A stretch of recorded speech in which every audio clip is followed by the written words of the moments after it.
Welcome to the Perforating Overview module in the production operation phase of the E&P lifecycle. Before beginning this module, you should have a basic knowledge of the following subject material: an awareness that the inflow system is a critical component of the well design. Understand that specific considerations must be acknowledged to design the optimal inflow configuration. Drilling, casing design, and cementing. After completing this module, you should be able to identify the most common type of perforating charge used in the oil field today. Explain the classification of explosives used in perforating. Describe gun types and characteristics. Identify the 3 primary deployment techniques to perforate a well. List the potential hydrostatic conditions during perforating operations. Describe depth control reference creation. Cite various safety and quality control considerations. The majority of perforating charges used in the industry today are shaped jet charges. The word shaped relates to the manner in which the explosive is formed into the charge, as shown here. The design of the shaped charge evolved by observing an explosive's depth of penetration into a steel target. This evolution occurred over more than 100 years, driven primarily by military applications. The greatest penetration was observed to occur when the indented portion of the charge was lined with metal. The progression of a deep penetrating perforating charge detonation is shown in this animation. The liner collapses toward the center of the charge axis as the explosive front advances from the primer.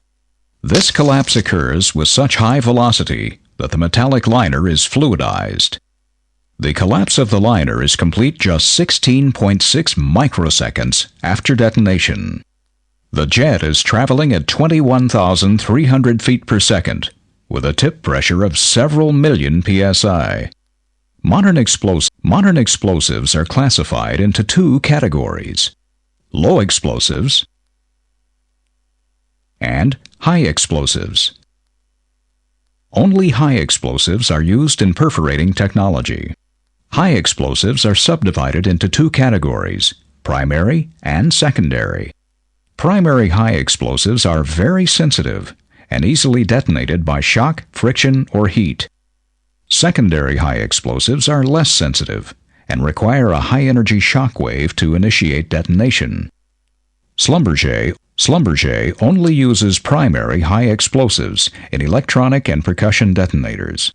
Secondary high explosives are used in detonating cord, boosters, and the shaped charge.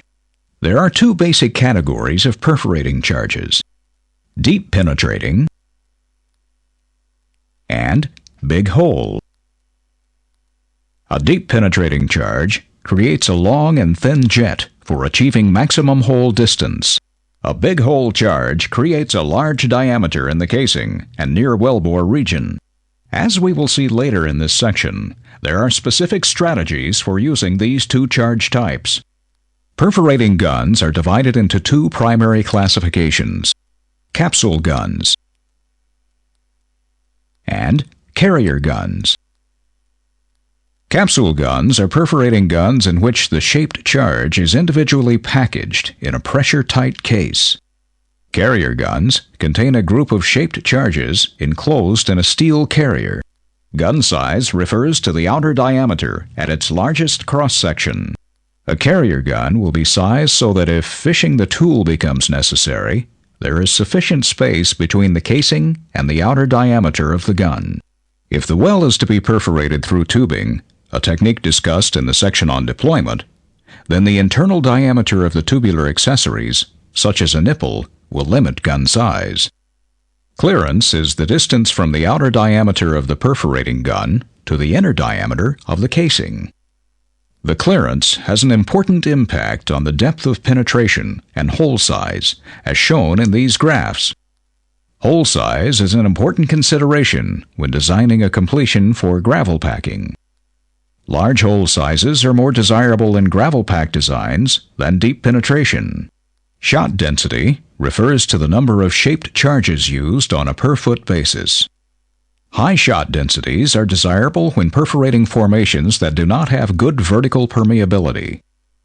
If the formation is homogeneous with respect to the permeability, then lower shot densities can be used. Gun phasing is the term used to indicate the angle between adjacent shaped charges. Gun phasing can play a role in determining the productivity for a well. A gun which has zero phasing indicates that the charges are oriented in the same direction. This would be the worst flow geometry and is likely to compromise the deliverability of the well. Perforating guns with 4 shots per foot, or SPF, and 90-degree phasing, 6 SPF 60-degree phasing, or 8 SPF 45-degree phasing are likely to be more effective. There are 3 basic ways that are used in getting the perforating guns downhole across the zone to be perforated. Wireline, tubing or drill pipe, coiled tubing.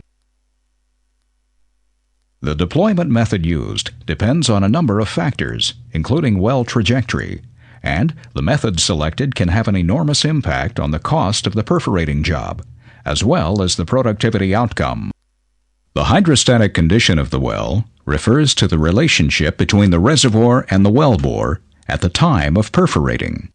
Balance is the term that the industry gives to describe this relationship. The hydrostatic condition of the well at the time of perforating is an important design consideration and can have a profound impact on well productivity. A balanced hydrostatic condition is that in which the pressure of the hydrostatic column of fluid equals the formation pressure. For safety reasons, many wells are perforated slightly overbalanced when wireline deployment is used. Underbalanced perforating describes the condition where the hydrostatic head of the fluid in the wellbore is less than the pressure in the wellbore.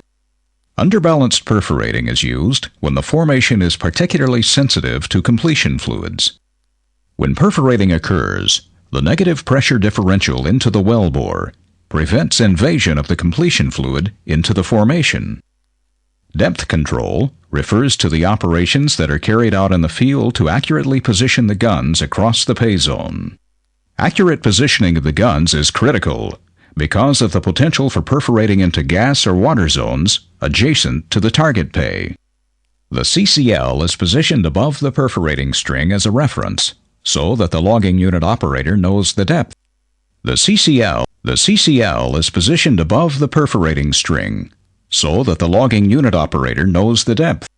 All perforating is correlated back to the open hole logs.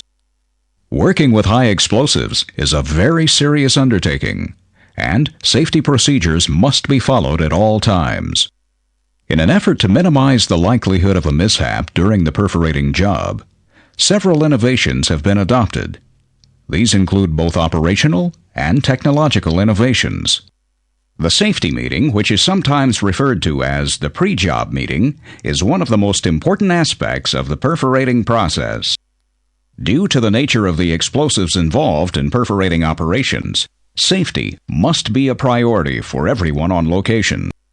Prior to perforating and after a crew change, a safety meeting must be held with all personnel on the location attending. In addition to the pre-job safety meeting, perforating companies have invested heavily in R&D technology to enhance safety. These include the following pieces of equipment. Now that you have completed this module, you should be able to identify the most common type of perforating charge used in the oil field today. Explain the classification of explosives used in perforating. Describe gun types and characteristics. Identify the 3 primary deployment techniques to perforate a well. List the potential hydrostatic conditions during perforating operations. Describe depth control reference creation. Cite various safety and quality control considerations. In this module, we explored different issues related to using perforating to prepare a well for production. These topics included the types and uses of perforating charges and how they will affect the well. We also introduced the different types and characteristics of perforating guns. Then we examined the effects of different deployment methods and hydrostatic conditions on perforating gun design. Finally, we discussed the importance of depth control and safety in perforating operations. If you're still unclear on any of the objectives, now would be a good time to go back and review.